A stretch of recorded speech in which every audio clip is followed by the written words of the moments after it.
तो फिल्म की शुरुआत में हम एक बच्चे की वॉइस ओवर सुन पाते हैं हु वाज सेइंग कि 2 साल पहले मेब्रुक पेंसिल्वेनिया में एक रात 2:17 पे 17 बच्चे अपने घर से दौड़ते हुए भागे और फिर उनका कोई पता नहीं चला। यहाँ हैरानी की बात ये थी कि ये 17 गायब होने वाले बच्चे मेब्रुक एलिमेंट्री स्कूल के एक ही क्लास के बच्चे थे। उस क्लास में कुल 18 बच्चे थे जिनमें से 17 गायब हो गए और बचा तो सिर्फ एक बच्चा जिसका नाम है एलेक्स। उस क्लास की टीचर जस्टिन गैंडी अगले दिन अपने क्लास में सिर्फ एलेक्स को बैठा पाती है और ऐसे में शी वाज शॉक्ड। अब गायब हुए बच्चे के पेरेंट्स क्लास टीचर जस्टिन पे ही इल्जाम डाल रहे थे कि वही बच्चों को कुछ ऐसा सिखाई होगी जिससे बच्चे ऐसी हरकत किए हैं। तुरंत ही पुलिस इन्वेस्टिगेशन शुरू हो जाती है जिसमें जस्टिन से पूछताछ होती है, देन एलेक्स से भी काफी पूछताछ होती है, लेकिन इन दोनों का कहना था कि उन्हें इस हादसे के बारे में कुछ भी नहीं पता। पुलिस को भी कुछ पता नहीं चल रहा था सिवाय इस बात के कि वो सारे 17 बच्चे रात के ठीक 2:17 पे ही घर से दौड़ के भागे थे, क्योंकि कुछ घर में सेफ्टी अलार्म्स थे जो कि सेम टाइम पे रिंग किए। देन कुछ घर में सीसीटीवी कैमरास भी थे जिसमें क्लियरली दिख रहा था कि ये बच्चे दौड़ते हुए भागे थे और इनके दौड़ने का स्टाइल भी थोड़ा अलग था, मतलब नरूटो रन जैसा। तो दोस्तों ये थी मूवी की सेटअप और इस पॉइंट पे फिल्म हमें अलग अलग कैरेक्टर्स के पर्सपेक्टिव से दिखाई जाएगी और मैं भी आपको उसी वे में एक्सप्लेन करूंगा। तो सबसे पहले कहानी क्लास टीचर जस्टिन के नजरिए से दिखाई जाती है, जहां सभी गायब बच्चे के पेरेंट्स जस्टिन पे इल्जाम डाल रहे थे। स्कूल का प्रिंसिपल एंड्रयू मैथ्यूज यहाँ जस्टिन को डिफेंड करता है, सेइंग कि इस सब में जस्टिन का हाथ नहीं है, लेकिन एक पेरेंट जिसका नाम आर्चर ग्राफ था वो पूरा का पूरा इल्जाम जस्टिन पे ही डाल रहा था। इस मीटिंग के बाद उस रात जस्टिन अल्कोहल लेने शॉप पे जाती है जहाँ जेम्स नामक एक ड्रगिस्ट बंदा उससे कुछ पैसे मांगता है। इस जेम्स बंदे को आप याद रखिएगा। जस्टिन उसे इग्नोर करके किसी तरह घर जाती है क्योंकि जस्टिन को डर था कि कोई पेरेंट गुस्से में उस पे हमला ना कर दे। इनफैक्ट कुछ पेरेंट्स तो ऑलरेडी अननोन नंबर से उसे कॉल करके धमकाने लग गए थे। अब अगली सुबह जस्टिन पाती है कि उसकी कार पे किसी ने पेंट से बड़ा सा विच लिख दिया था। ऐसे में जस्टिन पुलिस में कंप्लेंट डालती है और यहाँ हम एक पॉल नामक पुलिस ऑफिसर से मिलते हैं जो कि जस्टिन से क्लोज है, मतलब ये दोनों एक दूसरे को हाई करते हैं। ना स्कूल में जस्टिन एलेक्स से बात करना चाहती थी लेकिन प्रिंसिपल मार्कस साफ मना करते हैं। वो कहते हैं कि क्योंकि एलेक्स उसकी क्लास में अकेला बच्चा था जो कि गायब नहीं हुआ, तो ऑलरेडी एलेक्स की बहुत इंटरोगेशन हो चुकी है पुलिस से एंड मेनी डिपार्टमेंट से। मोरओवर पेरेंट्स के प्रेशर में मार्कस जस्टिन को कुछ दिन काम छोड़ के ब्रेक पे जाने के लिए कहते हैं, वरना माहौल बिगड़ सकता है। न चाहते हुए भी जस्टिन को ब्रेक पे जाना पड़ता है, लेकिन जस्टिन यहाँ एलेक्स को फॉलो जरूर करने लग गई थी। उस रात जस्टिन एक बार में जाती है जहाँ पॉल उससे मिलने आता है। इनके बीच रीसेंट इवेंट्स को लेके बातें होती हैं और जस्टिन क्लियरली ड्रंक थी। इनफैक्ट वो पॉल को भी पिलाना चाहती थी। लॉन्ग स्टोरी शॉर्ट, पॉल भी ड्रिंक कर लेता है और ये दोनों एक दूसरे के साथ सो लेते हैं। और यहाँ अजीब बात ये थी कि पॉल ऑलरेडी शादीशुदा था। जी हाँ दोस्तों, पॉल की पत्नी का नाम डोना है और ये बात जस्टिन को भी पता है। स्टिल ये दोनों इंटीमेट हुए। इनफैक्ट ऐसा पहली बार नहीं हो रहा था। अब अगले दिन जस्टिन फिर से एलेक्स का पीछा करती है और वो एलेक्स से बात करने की कोशिश भी करती है, लेकिन एलेक्स जस्टिन को उसका पीछा करने से ना सिर्फ मना करता है बल्कि वो दूर भागता है। जस्टिन फिर भी हार नहीं मानती और वो एलेक्स के घर पे जाती है। वहाँ नॉक करने पे कोई दरवाजा नहीं खोलता और ऐसे में जस्टिन नोटिस करती है कि घर के हर एक विंडो को पेपर से कवर कर दिया गया था। जस्टिन को एक विंडो में थोड़ा गैप दिखता है और वहां से अंदर झांकने पे जस्टिन एलेक्स के पेरेंट्स को अजीब तरह के ट्रांस स्टेट में सोफा पे मूर्ति की तरह बैठा पाती है। ये देख जस्टिन डर जाती है और तुरंत प्रिंसिपल मार्कस को कॉल करती है, सेइंग कि मार्कस को एलेक्स के घर पे चेकिंग करनी चाहिए इन अ लीगल वे, ताकि एटलीस्ट वो देख सके कि एलेक्स सेफ है या नहीं। अब उस रात जस्टिन एलेक्स के घर के बाहर ही अपनी कार में होती है ताकि वो घर पे नजर रख सके। देर रात जस्टिन की आंख लग जाती है और तभी एलेक्स के घर का दरवाजा खुलता है। घर से एलेक्स की माँ अपने हाथ में कैंची लिए एकदम अजीब तरह से चलते जस्टिन की कार तक आती है। देन वो चुपके से कार में घुस के जस्टिन के थोड़े से बाल काट लेती है।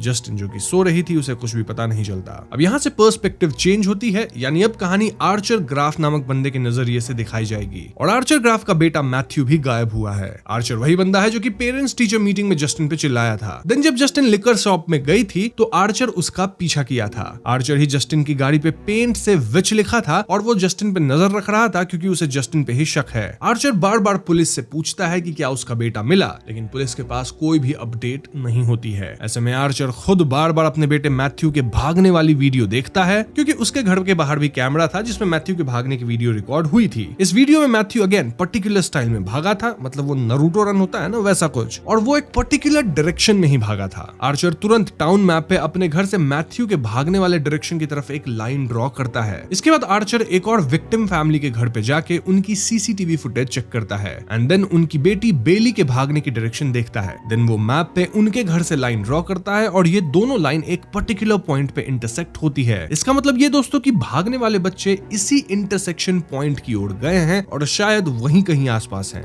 अब ये सब रिसर्च करते वक्त एकदम से आर्चर को जस्टिन की कार दिखती है और जस्टिन एक गैस स्टेशन पे फ्यूल लेने खड़ी थी। आर्चर तुरंत जस्टिन के पीछे जाके उस पर चिल्लाना शुरू करता है, लेकिन तभी एकदम से हम प्रिंसिपल मार्कस को देखते हैं जो कि बच्चों की तरह ही अजीब वे में दौड़ रहे थे। इतना ही नहीं, वो एकदम लहूलुहान थे और लग रहा था मानो वो किसी ट्रांस स्टेट में हैं। देन वो भागते हुए सीधा जस्टिन पे हमला कर देते हैं। आर्चर यहाँ उन्हें रोकने की कोशिश करता है, लेकिन मार्कस को देख के ऐसा लग रहा था मानो वो किसी के वश में हो और उनका सिर्फ एक मकसद है, दैट इज जस्टिन को खत्म करना। जस्टिन किसी तरह स्टोर के अंदर भागती है और मार्कस आर्चर से बच के जस्टिन के पीछे भागता है। इन शॉर्ट यहाँ आर्चर और जस्टिन मिलकर किसी तरह मार्कस को रोकने की कोशिश कर रहे थे और मार्कस को देख के तो ऐसा ही लग रहा था मानो उस पे वशीकरण हुआ है। यहीं पे ये वाली सीन कट हो जाती है। अब दोस्तों यहाँ मैं आपको एक बात बता देना चाहता हूँ कि जस्टिन और आर्चर दोनों को थोड़े नाइटमेयर्स आए थे ड्यूरिंग देयर पर्सपेक्टिव्स, और दोनों के ही जो नाइटमेयर्स थे उसमें एक अजीब बूढ़ी औरत दिखती थी जो कि क्लाउन जैसी दिख रही थी। इस पॉइंट को आप याद रखिएगा। तो इसके बाद वापस से पर्सपेक्टिव चेंज होता है जहां हम कहानी ऑफिसर पॉल के नजरिए से देखेंगे।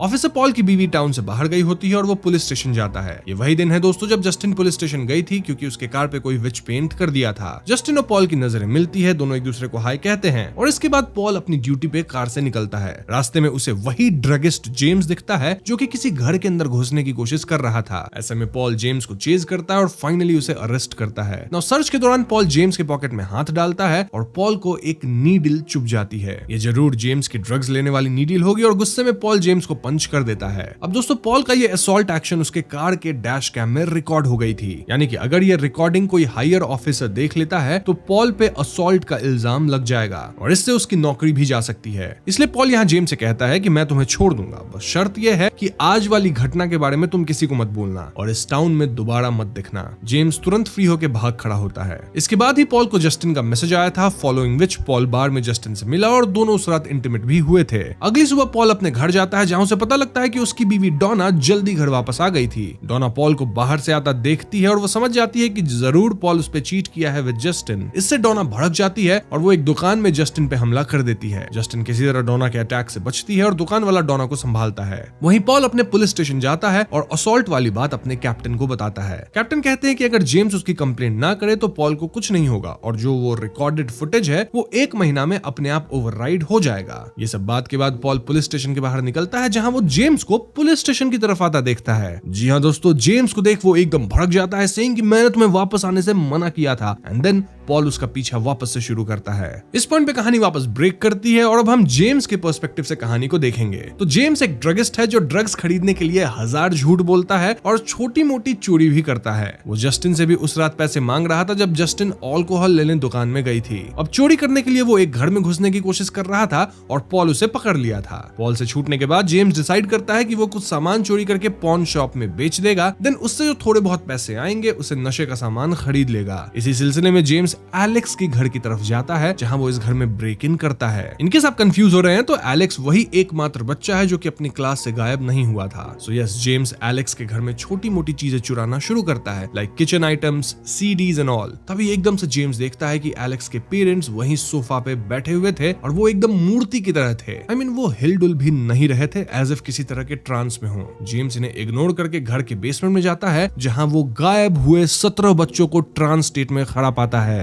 जी हाँ दोस्तों, जेम्स वाज शॉक्ड और इस मोमेंट पे एलेक्स के पेरेंट्स एकदम से जेम्स की तरफ बढ़ने लगते हैं। जेम्स यहाँ किसी तरह घर से भाग जाता है। अब बाहर स्ट्रीट्स पे जेम्स मिसिंग बच्चों के पोस्टर्स को देखता है और यहाँ रिवॉर्ड था $50,000। पैसे की लालच में जेम्स पुलिस को कॉल करके कहता है कि उसे बच्चों की लोकेशन पता है। पुलिस जेम्स से कहती है कि अगर वो सीरियस है, मजाक नहीं कर रहा, तो वो पुलिस स्टेशन आकर रिपोर्ट करे और उसे रिवॉर्ड मिल जाएगा। ऐसे में जेम्स पुलिस स्टेशन जाता है, लेकिन वहां बाहर ही उसे पॉल मिल गया था जो कि वापस जेम्स को चेज करना शुरू कर दिया। जेम्स भागते हुए जंगल में जाता है जहां उसे भी वही क्लाउन जैसी बुढ़िया दिखती है जो कि उसे बुला रही थी। जेम्स यहाँ एक टेंट में छिप जाता है, लेकिन कोई तो उसके टेंट को बाहर से ओपन करने लगता है। जेम्स इंजेक्शन से इस इंसान पे हमला करता है और ये इंसान इंस्पेक्टर पॉल निकलता है। इस हमले से पॉल पूरी तरह भड़क चुका था और वो जेम्स को अरेस्ट करके अपनी कार में डालता है। नाउ जेम्स बचने के लिए पॉल को बताता है कि उसे गायब हुए बच्चों का लोकेशन पता है। जेम्स पॉल को एलेक्स के घर तक ले जाता है और पॉल यहाँ जेम्स को कार में ही बंद करके घर की छानबीन करने जाता है। पॉल घर के अंदर जाता है और काफी देर रात तक बाहर नहीं आता। जेम्स कार के अंदर ही वेट कर रहा था और फिर देर रात एकदम से पॉल ट्रांस में या हिप्नोटाइज स्टेट में बाहर आता है और जेम्स को खींच के एलेक्स के घर के अंदर ले जाता है। यहीं पे सीन कट होती है। अब दोस्तों यहाँ से चीजें हमें प्रिंसिपल मार्कस के पर्सपेक्टिव से दिखाई जाएंगी। अगर आपको याद हो तो जस्टिन मार्कस को फोन करके बोली थी कि मार्कस को एलेक्स के घर को लीगली चेक करना चाहिए टू सी कि एलेक्स ओके है या नहीं। ये बात मार्कस के दिल में रह गई थी और ऐसे में वो एलेक्स के पेरेंट्स को स्कूल बुलवाया। यहाँ स्कूल में एक अजीब सी क्लाउन टाइप दिखने वाली औरत आती है जो कि खुद को एलेक्स की आंटी बताती है और इनका नाम ग्लैडिस है। ये क्लाउन टाइप औरत काइंड ऑफ वही है जिसके नाइटमेयर्स जस्टिन और आर्चर को आए थे। इनफैक्ट ये जेम्स को भी दिखी थी। ग्लैडिस का कहना था कि एलेक्स के पेरेंट्स बहुत बीमार हैं और वो मार्कस से मिलने नहीं आ सकते। ऐसे में मार्कस कहता है कि उसे एलेक्स के पेरेंट्स से ही मिलना है और उसे खुद एलेक्स के घर पे आके सब कुछ चेक करना होगा, वरना उसे चाइल्ड सर्विसेज को इन्वॉल्व करना पड़ेगा। ये सुन के ग्लैडिस बिल्कुल भी खुश नहीं थी। अब अगले सीन में हम मार्कस को अपने हस्बैंड के साथ घर पे देखते हैं जब एकदम से ग्लैडिस इनके घर पे आती है। वो बिन बुलाए मेहमान की तरह घर में घुस जाती है, देन एक बाउल ऑफ वाटर मांगती है। इसके बाद ग्लैडिस इनके सामने एक अजीब तरह की लकड़ी निकालती है, kind of like a plant stem जिसमें कई कांटे थे। इस टहनी में मार्कस के ऑफिस का एक छोटा फ्लैग क्लॉथ बंधा हुआ था जो कि मोस्टली ग्लैडिस मार्कस के स्कूल से चुराई होगी। देन एकदम से ग्लैडिस टहनी के कांटों से अपने हाथ को काटती है, देन खून से पूरे स्टेम को रगड़ती है। अब इससे पहले मार्कस या उसका हस्बैंड ग्लैडिस को रोकता, वो एक छोटी सी बेल बजाती है जिससे मार्कस का एकदम से वशीकरण हो जाता है। जी हाँ दोस्तों, मार्कस अब ग्लैडिस के वश में था और ग्लैडिस यहाँ मार्कस के हस्बैंड का बाल काटती है, टहनी पे डालती है और फिर टहनी को तोड़ देती है। टहनी के टूटते ही मार्कस वशीकरण वाले हालत में अपने पति पे ही हमला कर देता है। यह हमला इतना भयावह था कि इसमें मार्कस का पति तो समाप्त होता ही है, साथ ही मार्कस भी पूरी तरह से इंजर्ड हो गया था। देन ग्लैडिस उस लकड़ी को पानी के बोल में डाल देती है जिससे मार्कस रुकता है। बेसिकली ग्लैडिस किसी पे भी वशीकरण कर सकती थी और वशीकरण किए गए आदमी का इस्तेमाल करके वो किसी और को टारगेट कर सकती है, जैसे गाइडेड मिसाइल या टारगेटेड वेपन होता है ना, वैसा ही कुछ। इस पॉइंट पे ग्लैडिस मार्कस को जस्टिन पे छोड़ देती है यूजिंग जस्टिन्स हेयर। जी हाँ दोस्तों, मैंने आपको बताया था कि एलेक्स की मां जस्टिन के बाल ले ली थी एंड दिस आल्सो प्रूव्स कि ग्लैडिस ही एलेक्स के पेरेंट्स को भी अपने वश में करके रखी थी। खैर तो इसके बाद ही मार्कस हिप्नोटाइज्ड हालत में नरूटो रन करते हुए पेट्रोल बंक तक गया जहां वो जस्टिन पे हमला कर दिया। उस टाइम जस्टिन के साथ आर्चर भी था और इनके बीच हाथापाई शुरू हुई। जस्टिन किसी तरह कार में भागी और मार्कस वैसे ही अजीब तरह से दौड़ते हुए जस्टिन की कार के पीछे भागा। आर्चर भी इनका पीछा किया और तभी एक गाड़ी मार्कस को ठोक दी जिससे मार्कस का सर फट गया और वो वहीं रोड पे समाप्त हो गया। इस घटना के बाद आर्चर को यकीन हो गया था कि जस्टिन बच्चों को गायब नहीं की है, रादर वो भी विक्टिम ही है। इसलिए ये दोनों मिलते हैं, सुलह करते हैं और मिल के पता लगाने की कोशिश करते हैं कि आखिर बच्चे कहाँ हैं। आर्चर जस्टिन को अपनी मैप दिखाता है विथ लाइन सेइंग कि बच्चे शायद उसी इंटरसेक्शन पॉइंट के आसपास होंगे। ये देख के जस्टिन तुरंत कहती है कि इंटरसेक्शन पॉइंट वाला घर तो एलेक्स का घर है। ऐसे में ये दोनों एलेक्स के घर के बाहर कार लेके जाते हैं और नजर रखने लगते हैं। यहाँ अगेन सीन चेंज होता है और अब कहानी हमें एलेक्स के पर्सपेक्टिव से दिखाई जाती है। मतलब एकदम स्टार्ट से जब बच्चे गायब नहीं हुए थे तो एलेक्स अपने माता पिता के साथ रहता था, रोज स्कूल जाता था और स्कूल में थोड़ा बुली भी होता था। एक दिन एलेक्स के पिता उसे बताते हैं कि उनके घर पे उसकी माँ की आंटी ग्लैडिस रहने आ रही हैं, जो कि बहुत बीमार हैं और उनके पास रहने की कोई और जगह नहीं है। उस रात एलेक्स देखता है कि उसकी मॉम की आंट ग्लैडिस घर पे आती है जो कि बहुत ज्यादा बूढ़ी थी और एकदम मरने वाली हालत में थी। वो अपने साथ एक अजीब सा प्लांट भी लेके आई थी। अगली सुबह एलेक्स स्कूल जाता है और स्कूल की जब छुट्टी होती है तो उसके पापा उसे पिक करने नहीं आते। ऐसे में एलेक्स पैदल ही घर वापस आता है जहां घर में वो अपने पेरेंट्स को एकदम हिप्नोटाइज स्टेट में डाइनिंग टेबल पे बैठा पाता है। एलेक्स के पेरेंट्स रोबोट की तरह उससे बातें कर रहे थे और ये देख एलेक्स समझ जाता है कि यहाँ कुछ तो गड़बड़ है। तभी एलेक्स के सामने ग्लैडिस आती है जो कि अब पहले से यंग और हेल्दी दिख रही थी। हम ये समझ पाते हैं कि एलेक्स के पेरेंट्स अब ग्लैडिस के वश में हैं। अगर एलेक्स ये बात किसी को बाहर बताएगा तो उसके पेरेंट्स नहीं बचेंगे। ये कह के ग्लैडिस वही कांटों वाली स्टेम या लकड़ी निकालती है और फिर उस पे अपना खून रगड़ के सेम रिचुअल करती है। देन एकदम से एलेक्स के पेरेंट्स अपना फोर्क, वो कांटा चम्मच होता है ना, उसे उठा के खुद के ही चेहरे पे चोट पहुंचाने लगते हैं। एलेक्स उन्हें रोकने की कोशिश करता है लेकिन दोनों नहीं रुकते। फाइनली ग्लैडिस उनके लकड़ी को तोड़ के पानी में डालती है जिससे दोनों रुकते हैं। बेसिकली ये करके ग्लैडिस एलेक्स को डरा रही थी क्योंकि अगर एलेक्स उनके बारे में किसी को बताता है तो ग्लैडिस एलेक्स के पेरेंट्स को एक झटके में निपटा सकती है। इसके बाद एलेक्स ग्लैडिस को घर में रिचुअल परफॉर्म करते देखता है और ग्लैडिस जो एक प्लांट घर पे लाई थी ना, वेल इसी प्लांट के स्टेम से वो लोगों पे वशीकरण करती थी। वशीकरण के लिए ग्लैडिस को लोगों की कुछ पर्सनल आइटम चाहिए होती थी, जैसे उनका बाल या फिर उनका कोई भी पर्सनल सामान चलेगा। इस रिचुअल की मदद से ग्लैडिस वशीकरण में डाले गए लोगों की एनर्जी पे फीड करती थी, यानी उनके लाइफ फोर्स को छीनती थी ताकि वो खुद यंग और हेल्दी बनने लगे। एलेक्स यहाँ चुपचाप स्कूल जाता, वापस आता, मार्केट से फूड की शॉपिंग करता और वो अपने पेरेंट्स को समहाउ बीन्स वगैरह खिला के जिंदा रख रहा था, वरना उसके पेरेंट्स तो डाइनिंग टेबल पर से हिलते तक नहीं थे।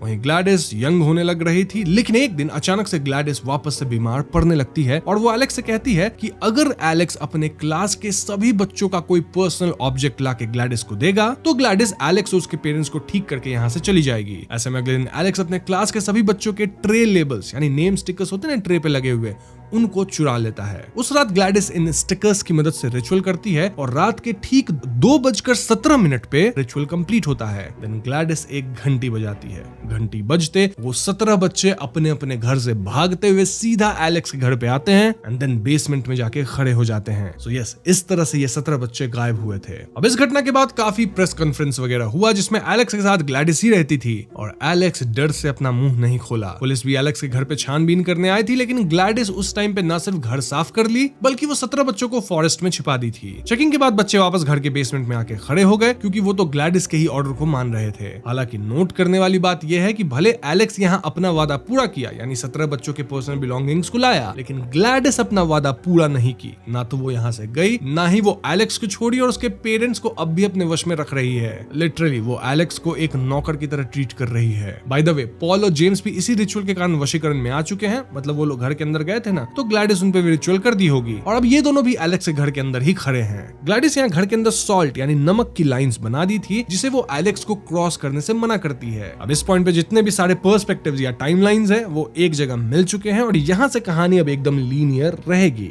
नाउ करंटली एलेक्स के घर के बाहर आर्चर और जस्टिन खड़े हैं। पॉल यहाँ ग्लैडिस के कहने पे घर के बाहर जाता है और इशारे से जस्टिन को अंदर बुलाता है। ऐसे में जस्टिन और आर्चर घर के अंदर आते हैं और जैसे ही वो सॉल्ट यानी नमक वाली लाइन को क्रॉस करते हैं, हिप्नोटाइज्ड पॉल और जेम्स इन पे हमला कर देते हैं। ये लोग किसी ज़ॉम्बी की तरह जस्टिन और एलेक्स पे हमला कर रहे थे और इन्हें कितना भी मारो ये फिर से उठ खड़े होते थे। अंततः जस्टिन पॉल के गन से उसके सर पे गोली मारती है जिससे पॉल खत्म होता है। देन वो जेम्स के सर पे गोली मार के उसे भी समाप्त करती है जिससे आर्चर बचता है। इन सीन से हमें पता चलता है कि वशीकरण वाले लोगों को सिर्फ सर पे मार के ही समाप्त किया जा सकता है। नाउ आर्चर बेसमेंट में जाता है जहां उसे 17 बच्चे ट्रांस स्टेट में खड़े मिलते हैं। वो अपने बेटे मैथ्यू को ढूंढने लगता है और तभी एकदम से ग्लैडिस आती है और उसके बाल काट लेती है। देन ग्लैडिस आर्चर को वश में कर लेती है जिससे आर्चर जाके जस्टिन पे ही हमला कर देता है। वहीं दूसरी तरफ एलेक्स घर में ही अपने कमरे में था और वो एक सॉल्ट लाइन को क्रॉस करता है जिसके पार उसके पजेस्ड पेरेंट्स थे। ऐसे में उसके पेरेंट्स उसे ही मारने दौड़ते हैं और एलेक्स भागना शुरू करता है। एलेक्स भागते हुए किसी तरह ग्लैडिस के उस कमरे में पहुंच जाता है जिसमें वो रिचुअल्स करती थी। यहाँ वो ग्लैडिस के प्लांट से एक स्टेम तोड़ता है, देन ग्लैडिस के विग से उसका ही बाल निकालता है, फिर वो स्टेम पे अपना खून डाल के स्टेम को तोड़ देता है। जी हाँ दोस्तों, एलेक्स यहाँ ग्लैडिस को देख के उसका ही रिचुअल सीख चुका था और यहाँ वो रिचुअल ग्लैडिस पे ही कर दिया था। ऐसे में होता यह है कि जो 17 बच्चे पजेस थे वो ग्लैडिस के पीछे ही उसे मारने दौड़ने लगते हैं। ग्लैडिस पूरे शहर में भागना शुरू करती है और ये 17 बच्चे ग्लैडिस के पीछे भागते हैं। शहर के सारे लोग ये नजारा देखते हैं और एक पॉइंट पे बच्चे ग्लैडिस को पकड़ लेते हैं और उस पे हमला करके उसे काइंड ऑफ खाने लगते हैं। कुछ ही सेकंड्स में ये बच्चे ग्लैडिस के शरीर के टुकड़े टुकड़े कर दिए थे और ग्लैडिस के समाप्त होते सबका वशीकरण टूट जाता है। जी हाँ, आर्चर भी अपने होश में आता है और जस्टिन भी बच जाती है। अब आर्चर का वशीकरण तुरंत ही हुआ था तो वो एकदम ठीक था, लेकिन बाकी लोग जिनका वशीकरण हुए कुछ टाइम हो गया था वो कहीं ना कहीं जिंदा लाश की तरह बन गए थे, जैसे वो 17 बच्चे और एलेक्स के पेरेंट्स। आर्चर यहाँ अपने बेटे मैथ्यू से फाइनली मिल पाता है, ऑल्दो मैथ्यू कुछ बोल नहीं रहा था। अब यहाँ अगेन वॉइस ओवर से हमें बताया जाता है कि एलेक्स के पेरेंट्स 2 साल बाद भी ठीक नहीं हुए हैं। इनफैक्ट उन्हें अब तक खाना खिलाना पड़ता है। वहीं एलेक्स अब अपनी एक दूसरी आंट के साथ रहता है जो कि अच्छी और नॉर्मल आंटी हैं। बच्चों की बात की जाए तो वो भी कुछ बोलते नहीं है, ऑल्दो 1 साल के बाद कुछ बच्चे रिकवर कर रहे हैं और बोलना शुरू कर दिए हैं। इसी पॉइंट पे फिल्म खत्म हो जाती है।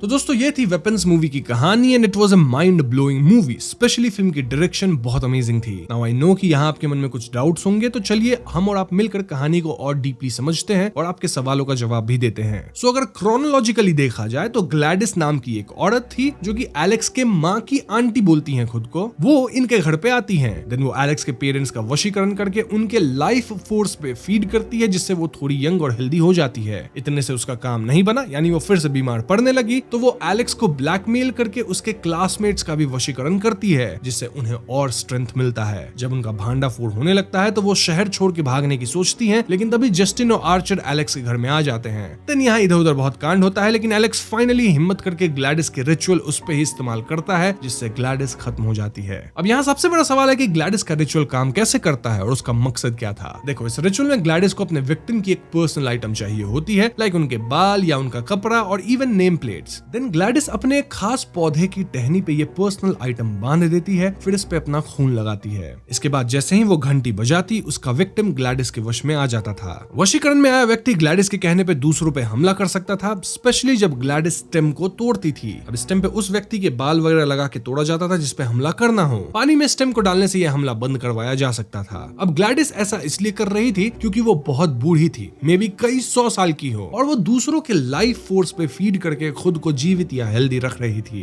वो एलेक्स के पेरेंट्स पे काफी दिन तक फीड की, और यही वजह है कि ग्लैडिस के खत्म हो जाने के बाद भी एलेक्स के पेरेंट्स ठीक नहीं हुए, क्योंकि उनकी लाइफ फोर्स काफी हद तक खत्म हो चुकी थी, जिसे ग्लैडिस कंज्यूम कर चुकी थी। वहीं कुछ बच्चे 1 साल बाद रिकवर होने लग गए और बोलने भी लगे, क्योंकि उन पे ग्लैडिस पूरी तरह से फीड नहीं करी थी। अब अगर आप आर्चर के वशीकरण को देखो तो वो तुरंत ही ठीक हो गया, क्योंकि उसका वशीकरण तुरंत ही हुआ था। सो यस, आर्चर पे कोई असर नहीं हुआ। इस फिल्म में ग्लैडिस लोगों को अपने पर्सनल वेपन की तरह इस्तेमाल करती थी, लाइक कैसे वो मार्कस को यूज की टू अटैक ऑन जस्टिन, और मार्कस भी लेजर गाइडेड मिसाइल की तरह जस्टिन के पीछे पड़ गया, और इसलिए फिल्म का नाम वेपन्स है। इनफैक्ट फिल्म में आर्चर को एक नाइटमेयर का सीन भी आया था, जहां उसे हवा में एक गन दिखता है जिसपे 217 लिखा था, यानी 2:17।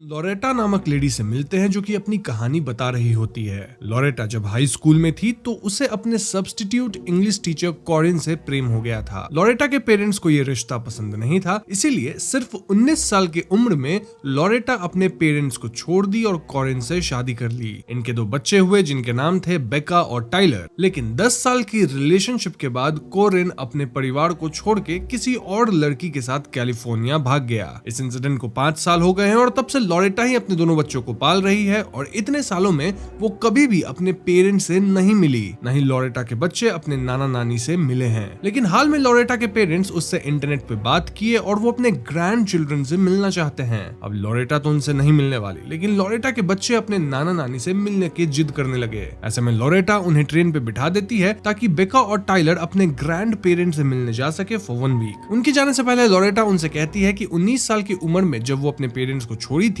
तो वहां कुछ तो कांड हुआ था। अब क्या कांड हुआ था वो टाइलर और बेका अपने ग्रैंड पेरेंट्स से ही पूछ ले। अपने बच्चों को छोड़ने के बाद लोरेटा अपने नए बॉयफ्रेंड के साथ क्रूज शिप पे जाएगी ऑन अ स्मॉल वेकेशन। अब इस पॉइंट में मैं आपको बता दूं कि ये पूरी फिल्म बेका और टाइलर कैमरा से रिकॉर्ड कर रहे हैं, मतलब उनके रिकॉर्डिंग की क्लिपिंग्स को ही फिल्म बनाई गई है। बेसिकली बेका एक डॉक्यूमेंट्री बनाने की कोशिश कर रही है और इसीलिए वो सब कुछ रिकॉर्ड कर रही है, वहीं टाइलर अपनी बहन की मदद कर रहा है। तभी तो ये फिल्म फाउंड फुटेज स्टाइल में है। टाइलर को रैपिंग का शौक है और वो खुद को टी डायमंड बुलाता है। खैर, दोनों भाई बहन ट्रेन पे बैठ के मेसन विले पहुंचते हैं, जहां स्टेशन पे इनके ग्रैंड पेरेंट्स इनका वेलकम करते हैं। ये लोग अपने नाना को पॉप पॉप और नानी को नैना कह के पुकारते हैं, और आगे मैं भी इन्हें पॉप पॉप और नैना ही बोलूंगा। अब ग्रैंड पेरेंट्स का घर मेसनविल स्टेशन से काफी दूर था और वो टाइलर एंड बेका को कार में बिठाकर घर पे लाते हैं। इस जगह पे फोन नेटवर्क नहीं था, लेकिन लैन केबल जरूर था। इनिशियली तो ग्रैंड पेरेंट्स बहुत अच्छे से बिहेव कर रहे थे, जैसे टाइलर का रैप सुनना,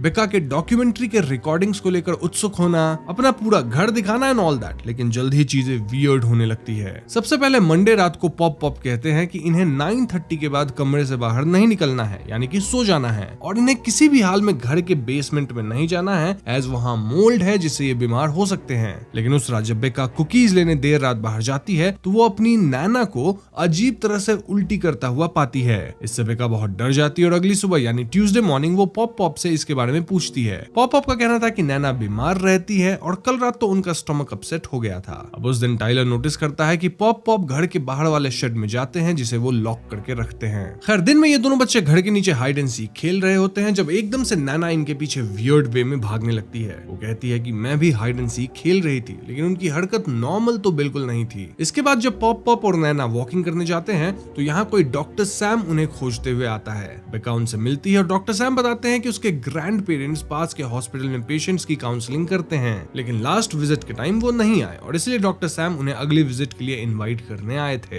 अब सैम के जाने के बाद टाइलर घर के बाहर वाले शेड में चुपके से जाता है, जहां उसे ढेर सारी यूज्ड एडल्ट डाइपर्स दिखते हैं। ग्रैंड पेरेंट्स के आने के बाद जब टाइलर नैना से इस बारे में पूछता है तो नैना कहती है कि पॉप पॉप बूढ़े हो गए हैं तो उनसे अपना बॉवल मूवमेंट कंट्रोल नहीं होता, मतलब उनकी निकल जाती है और इसलिए वो डाइपर पहनते हैं और इस डाइपर को एक जगह जमा करते हैं और उसे जला देते हैं। हैं। अब पॉप पॉप को ये सारी बात बच्चों को बताने में शर्म आती है क्योंकि he is a strong man, लेकिन उनके साथ ऐसा हो रहा है, इसीलिए वो डायपर को शेड में रखते हैं। खैर, तो इसके बाद पूरी फैमिली कार में बाहर जाते हैं, जहां एक जगह पॉप पॉप एकदम अजीब तरह से बिहेव करते हुए एक अनजान आदमी पे हमला कर देते हैं। क्यों? क्योंकि उन्हें लग रहा था कि वो अनजान आदमी इनका पीछा कर रहा है, जबकि ऐसा बिल्कुल भी नहीं था। अब उस रात बेका और टाइलर को अपने कमरे के बाहर थोड़ी आवाज आती है और चेक करने पे वो नैना को नग्न हालत में दीवार पे स्क्रैच करते हुए पाते हैं। ये दृश्य देख टाइलर तुरंत दरवाजा बंद करता है। ना वेडनेसडे की सुबह बच्चे नोटिस करते हैं कि पॉप पॉप किसी कॉस्ट्यूम पार्टी के लिए तैयार होने लगे थे, जबकि ऐसी कोई पार्टी थी ही नहीं। वहीं नैना भी बेका को ओवन में घुस के ओवन साफ करने के लिए कहती है, आई मीन ऑब्सेसिव क्लीनिंग, और एक समय तो लग रहा था कहीं वो ओवन चला ना दे। इट वाज क्लियर कि ग्रैंड पेरेंट्स मेंटली साउंड नहीं थे और टाइलर इस बात को लेकर थोड़ा परेशान था। टाइलर और बेका अपनी मॉम को स्काइप कॉल करके सब बताते हैं और उनकी माँ कहती है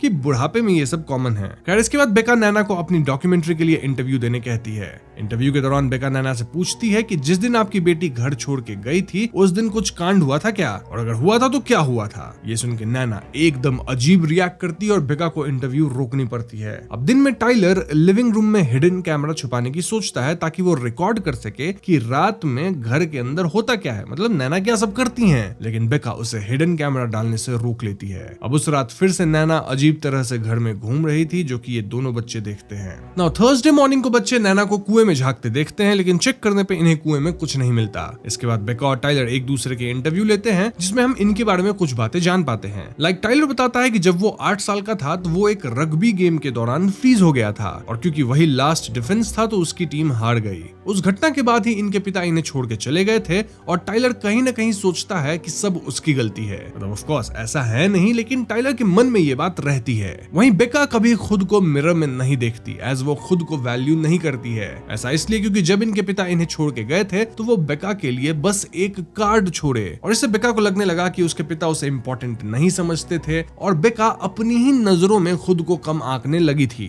इसलिए वो खुद को मिरर तक में देखना नहीं चाहती। ओवरऑल इन इंटरव्यूज से हम समझ पाते हैं कि भले ये दोनों बच्चे मस्त मौला हैं, छोटे हैं, कूल हैं, लेकिन रियलिटी में इनके डैड का जाना इनके दिमाग पे गहरा असर छोड़ा है। एक और इम्पोर्टेंट बात ये कि इनके घर में जो लैपटॉप थी उसके कैमरे पे नैना कुछ तो गंदगी लगा दी थी, जिससे कैमरा ब्लॉक हो गया था, और बेका इस गंदगी को निकालने की कोशिश करती रहती थी। एनीवेज, उस दिन इनके घर पे स्टेसी नाम की एक लड़की आती है जो कि पाई लेके आई थी। नैना और पॉप पॉप घर पे नहीं थे, और ऐसे में स्टेसी बताती है कि वो बगल वाले अस्पताल में पेशेंट थी। इनफैक्ट बेका और टाइलर के ग्रैंड पेरेंट्स ही स्टेसी की काउंसलिंग कर रहे थे, और उन्होंने स्टेसी को काफी सपोर्ट किया है। लास्ट वीक वो लोग स्टेसी से मिलने नहीं आए, और इसीलिए स्टेसी उनकी हाल खबर लेने यहाँ आई है। जो भी हो, नैना और पॉप पॉप तो घर पे थे नहीं, और ऐसे में स्टेसी वापस चली जाती है। अब उस शाम फिर से दो अजीब चीजें होती हैं। पहली ये कि नैना दीवार पे देख के अपने आप में जोर जोर से हंसे जा रही थी। वहीं पॉप पॉप बार्न में एक गन अपनी मुंह में रखे हुए थे, और पूछे जाने पे वो कहने लगे कि वो बस गन साफ कर रहे थे। ऐसे में उस रात सोने से पहले बेका और टाइलर डिसाइड करते हैं कि फाइनली वो हिडन कैमरा लिविंग रूम में ऑन करके रख देंगे। नाउ रात में अगेन नैना पागलों की तरह घर में घूमना शुरू करती है। इनफैक्ट वो तुरंत ही कैमरा ढूंढ लेती है। देन कैमरा खुद अपनी हाथों में लेकर बच्चों के कमरे की तरफ जाती है। वहां वो एक चाकू लेके डोर ओपन करने की कोशिश करती है, देन अचानक से चली जाती है। अगली सुबह बच्चे कैमरा का फुटेज चेक करते हैं, और फुटेज में वो अपनी नैना को ये सब करते देखते हैं। ऐसे में बच्चे डिसाइड करते हैं कि इन्हें यहाँ से निकलना होगा, क्योंकि उनका यहाँ रहना सेफ तो नहीं है। लेकिन यहाँ से निकलने से पहले इन बच्चों को अपने ग्रैंड पेरेंट्स के साथ नॉर्मली ही बिहेव करना होगा। ऐसे में उस दिन बेका पॉप पॉप का इंटरव्यू लेती है, और वो अजीब बात कहने लगते हैं कि जिस फैक्ट्री में वो पहले काम करते थे वहां कुछ तो व्हाइट कलर का दौड़ता था, और उसकी आंखें बड़ी और पीली थी। उस क्रीचर को सिर्फ पॉप पॉप ही देख पाते थे, और कोई भी पॉप पॉप की बातों का यकीन नहीं करता था। इसके बाद स्टेसी वापस यहाँ आती है, और बच्चे देखते हैं कि घर के बाहर स्टेसी नैना और पॉप पॉप से बहस कर रही थी। पॉप पॉप स्टेसी को काम डाउन करते हुए घर के पीछे ले जाते हैं, और इसके बाद स्टेसी पीछे से बाहर नहीं आती, ना ही उसे हम जाते हुए देखते हैं। इस घटना के बाद बेका फिर से नैना की इंटरव्यू लेती है, और वो एक अजीब कहानी सुनाना शुरू करती हैं। वो कहती हैं कि किसी गांव में एक पॉन्ड में एलियन क्रीचर्स थे, जिनके पास इनविजिबल एंटीनास थे। ये एलियन क्रीचर्स पॉन्ड में थूकते थे, और उनके थूक में ऐसा जादू था जिससे लोग सो जाते थे। ऐसे में जब भी गांव के लोग पॉन्ड में जाते तो वो सो जाते और पॉन्ड के नीचे चले जाते। वहां एलियंस कई गांव वालों को इकट्ठा करके रखे थे, और ये गांव वाले गहरी नींद में सो रहे थे इन अ ब्यूटीफुल ड्रीम। ये एलियंस किसी सिनमॉर्फिटेलिया नामक जगह से थे और जो भी लोग पानी के अंदर थे वो खत्म नहीं हुए थे, बस सो रहे थे। ऑफ कोर्स इस कहानी का कोई सेंस नहीं बनता और ऐसे में बेका वापस नैना से उस दिन के बारे में पूछती है जिस दिन उनकी बेटी घर से भागी थी। उस दिन क्या कांड हुआ था। ये सुनते नैना फिर से अजीब एक्ट करने लगती है और बेका बात को घुमा देती है। इस पॉइंट तक बेका और टाइलर समझ चुके थे कि उनके ग्रैंड पेरेंट्स मेंटली स्टेबल नहीं है और ऐसे में वो अपनी मॉम को स्काइप करके कॉल करते हैं और उन्हें फौरन यहाँ आने को कहते हैं। बातों बातों में ये लोग क्लीन्ड लैपटॉप कैमरा की मदद से अपनी मॉम को उनके पेरेंट्स दिखाते हैं और यहाँ इनकी मॉम कहती है कि वो दोनों मेरे पेरेंट्स हैं ही नहीं। जी हाँ दोस्तों, बेका और टाइलर अपने ग्रैंड पेरेंट्स के साथ नहीं, रादर दो रैंडम लोगों के साथ रह रहे थे और ऐसे में इनकी माँ लॉरेटा फौरन पुलिस को कॉल करती है। पुलिस को कॉल नहीं लगता और इसलिए लॉरेटा तुरंत यहाँ आने का डिसाइड करती है, ऑल्दो ये जगह काफी दूर थी, यानी आने में वक्त लगेगा। अब बेका और टाइलर का इनिशियल प्लान तो यही था कि ये लोग यहाँ सैटरडे तक रुकने वाले थे और आज ऑलरेडी फ्राइडे हो चुका था, यानी अगर ये लोग just one more night survive कर जाते हैं तो इनकी मम्मी एनी हाउ आ जाएगी और ये लोग बच जाएंगे ना। उस रात नैना और पापा बच्चों के साथ बोर्ड गेम खेलने लगते हैं और दोनों एकदम पागलों की तरह बिहेव कर रहे थे। बेका कैमरा चार्ज करने के बहाने बेसमेंट में पहली बार जाती है जहां उसे अपने असली ग्रैंड पेरेंट्स की फोटोज, उनके कपड़े और उनकी लाश भी दिखती है। जी हाँ दोस्तों, तभी पॉप बेका के पीछे आते हैं और वो बेका को खींचते हुए एक कमरे में बंद कर देते हैं। उसी कमरे में नैना भी थी and the time was past 9:30, यानी नैना का भयानक रूप अब बाहर आएगा। वहीं पॉप टाइलर पे हमला कर देते हैं और उसे किचन में ले जाते हैं। वहां वो टाइलर के चेहरे पे अपनी यूज्ड नैपीज रगड़ते हैं और टाइलर वापस स्पोर्ट्स वाले दिन की तरफ फ्रीज हो चुका था, यानी कि वो डर से हिल भी नहीं पा रहा था। वहीं दूसरी तरफ नैना बेका पे हमला करती है और इस हमले में कांच टूटती है। यहाँ बेका फाइनली अपने फियर को ओवरकम करके कांच में खुद को देखती है। देन इसी कांच के टुकड़े को उठाकर बेका नैना पे हमला करके उन्हें समाप्त कर देती है। देन वो कमरे के दरवाजे को तोड़ती है और पॉप पे भी हमला करती है और पॉप यहाँ बेका से तो ज्यादा स्ट्रॉन्ग थे और ऐसे में वो बेका को गिरा देते हैं। लेकिन एकदम से टाइलर अपने होश में आता है और वो रग्बी गेम की तरह चिल्लाते हुए पॉप को टैकल करता है। फिर पॉप को गिरा के वो फ्रिज डोर से उनके सर पे हमला करके उन्हें खत्म कर देता है। मतलब हाँ, टाइलर भी जो फ्रीज हुआ था उसको ओवरकम किया और यहाँ पॉप को खत्म किया। इसके बाद दोनों बच्चे घर से बाहर निकलते हैं जहाँ पुलिस आ चुकी थी, साथ में उनकी माँ भी आ चुकी थी। So yes, फाइनली दोनों बच्चे रेस्क्यू हो जाते हैं। नाउ नेक्स्ट सीन थोड़े समय बाद की थी जहां हम लोरेटा के इंटरव्यू की क्लिप को देखते हैं। वो बता रही होती है कि जब 19 साल की उम्र में वो घर से भागी थी तब वो डोर पे अपनी मम्मी को हिट कर दी थी। इसके कारण लोरेटा के पापा उसे हिट किए थे और बेसिकली यही कांड हुआ था। फिल्म के एंड में हम बेका और टाइलर के बचपन की क्लिप्स देखते हैं विद देयर फादर और क्रेडिट सीन में टाइलर रैप करता है जहां वो रैप के माध्यम से उस पूरे इंसिडेंट को रिकॉल करता है जो कि उसके साथ उसके ग्रैंड पेरेंट्स वाले घर पे हुआ। यहीं पे फिल्म खत्म हो जाती है। तो दोस्तों ये थी द विजिट फिल्म की कहानी और यहाँ आपके मन में कई सवाल होंगे, स्पेशली ये कि बेका और टाइलर के ग्रैंड पेरेंट्स के घर में वो दो लोग कौन थे। वेल, उनका ओरिजिनल नाम था मिचेल एंड क्लेयर। ये दोनों पेरेंट्स के घर के पास वाले साइकियाट्रिक हॉस्पिटल के पेशेंट्स थे और उस हॉस्पिटल का नाम था मेपल शेड। अब जो ओरिजिनल ग्रैंड पेरेंट्स थे वो वॉलंटियर वर्क में पेशेंट्स की काउंसलिंग करते थे और इन दोनों पेशेंट्स की भी वो काउंसलिंग कर रहे थे। नाउ काउंसलिंग के दौरान ही उन्होंने मिचेल एंड क्लेयर को बताया था कि उनके ग्रैंड चिल्ड्रन आ रहे हैं। ऐसे में इन दोनों पेशेंट्स को ग्रैंड चिल्ड्रन से मिलने का बहुत मन करने लगा और ये दोनों पेशेंट्स हॉस्पिटल से भाग गए और यहाँ के ओरिजिनल ग्रैंड पेरेंट्स को समाप्त कर दिए। देन उनका रूप लेके बेका और टाइलर को रिसीव किए। देन उनके साथ घर घर खेलने लगे, I mean fake grand parents बनके रहने लगे। अब क्योंकि बेका और टाइलर कभी अपने ग्रैंड पेरेंट्स से मिले नहीं थे तो वो लोग इन दोनों को पहचान नहीं पाए। इस एक्सप्लेनेशन से आप ये भी समझ गए होंगे कि क्यों स्टेसी इनसे बहस करने लगी थी, क्योंकि स्टेसी देखी कि ये दोनों तो रियल लोग हैं ही नहीं जो कि उसकी काउंसलिंग करते थे, कोई रैंडम दो लोग हैं। पॉप स्टेसी को बहला फुसला के घर के पीछे ले गए और उसे लटका के समाप्त कर दिए थे। तभी स्टेसी कभी घर से वापस जाती नहीं दिखी। अब इस पॉइंट पे आप पूछ सकते हैं कि अगर ये दोनों पेशेंट्स थे हु वर मेंटली अनस्टेबल तो फिर ये दोनों 5 दिन तक ग्रैंड पेरेंट्स होने का नाटक क्यों किए। वेल, इनकी दिमागी हालत ठीक नहीं थी और क्लेयर का मन था कि वो नैना बनेगी इन किड्स के लिए। ऐसा इसलिए क्योंकि क्लेयर अपने 2 बच्चों को सूटकेस में बंद करके पॉन्ड में डुबो दी थी। जी हाँ दोस्तों, क्लेयर पहले से ही बहुत ज्यादा मेंटली डिस्टर्ब थी और तभी तो वो एलियन वाली कहानी सुनाती थी जिसमें एलियंस लोगों को पॉन्ड के नीचे सुला देते हैं, मारते नहीं है, बस सुला देते हैं इन अ ब्यूटीफुल ड्रीम। यानी क्लेयर के हिसाब से उसके उसके बच्चे भी पॉन्ड में सूटकेस के अंदर सो रहे हैं और वो सिनमॉर्फिटेलिया में हैं। क्लेयर बेका और टाइलर को भी सिनमॉर्फिटेलिया पहुंचाना चाहती थी, यानी पॉन्ड में डुबाना चाहती थी। क्लेयर का प्लान था कि वो उन दोनों बच्चों को पास वाले कुएं में डुबाएगी और तभी हम फिल्म के दौरान क्लेयर को कुएं में झांकते देखे थे। इन शॉर्ट क्लेयर मानसिक रूप से बहुत ज्यादा पीड़ित थी और उसे पता तक नहीं चलता कि वो कब किसको हार्म कर रही थी। वहीं मिचेल हमेशा किसी white thing with yellow eyes की बात करता था और वो कहता था कि वो चीज फील्ड में और हम पे हंस रही है। अगेन ये इसका डिल्यूजन था और मिचेल यहाँ क्लेयर की मदद कर रहा था ताकि क्लेयर ग्रैंड मदर बन के इन बच्चों के साथ परफेक्ट वीक काटे और बच्चों के वापस जाने से पहले इन्हें सिनमॉर्फिटेलिया पहुंचा दे, यानी पानी में डुबो के समाप्त कर दे। वैसे फिल्म के दौरान मिचेल ये भी कहता है कि आज सब यहीं पे समाप्त होंगे, व्हिच मींस कि शायद बच्चों को निपटाने के बाद ये दोनों खुद को भी समाप्त कर लेते। तभी तो शायद हम मिचेल को मुंह में गन रखे देखे थे। और हाँ, मिचेल किसी कॉस्ट्यूम पार्टी में हमेशा जाता था, जो कि अगेन उसका एक डिल्यूजन था। ओवरऑल एंड में क्या हुआ वो तो आपको पता ही है। साथ ही यहाँ नोट करने वाली बात यह है कि दोनों बच्चे अपने फियर को डिफीट किए। आई मीन बेका मिरर में खुद को देखी, देन टाइलर फ्रीज हुआ था लेकिन अनफ्रीज होके फाइनली मिचेल को खत्म किया। और इस तरह दोनों बच्चे ना सिर्फ जिंदा बच पाए बल्कि अपने फियर्स पे काबू पाए और उनके पिता के उन्हें छोड़ जाने वाली बात पे खुद को दोष देना बंद किए। तभी तो लास्ट में वो डॉक्यूमेंट्री में अपने पिता की फुटेज भी डाले थे, जबकि इनिशियली से वो कह रहे थे कि पिता की कोई फुटेज नहीं डालेंगे। This shows